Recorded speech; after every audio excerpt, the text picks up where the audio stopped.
Hey guys, this is Prokopis from EffectiveMusicPractice.com, and today I'm addressing a question that I get from time to time from my guitar students and viewers, and that is whether or not one should learn scales, and not just scales but also arpeggios, chords and other structures in every possible position that can be played on the fretboard. If you have been following my videos, you probably realize that I personally like covering all positions and traveling freely everywhere on the fretboard. That's why I developed SFS, the string fragment system, which is a great way to do that. But of course, that's not for everyone. Maybe you are perfectly happy staying in one box shape and making the best of it. There's no rule that says you need to bother with everything that's available. But on the other hand, many people feel boxed in when they can only improvise within the confines of one or two box shapes. So let me give you a couple of examples that may help you put all this in the proper perspective. First, I'll give you an example of easily moving the same idea around the fretboard using SFS. Even though SFS allows you to construct complete vertical fingerings if you choose to, I will now use a limited number of notes, not complete box shapes, in order to make this easier for you to see.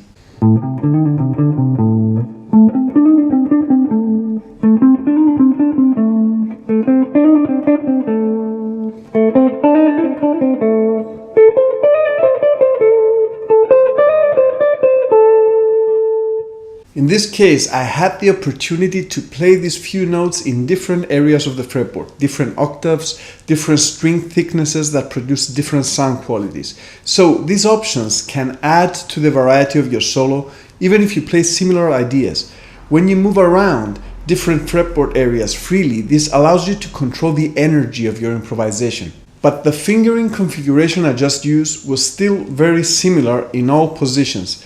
There's also a whole other group of options that become available when we use what we call in the SFS methods the alternative root notes.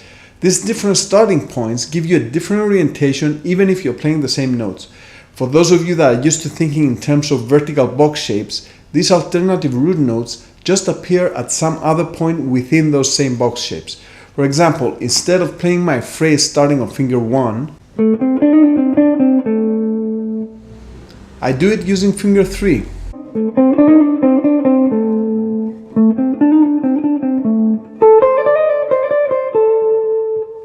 And so on. Now, this sounds very similar, so you may think, why bother? But as you begin playing around with these different orientations, you will find out that different ideas pop out that were not there before. For example, I can now do a double pull-off here.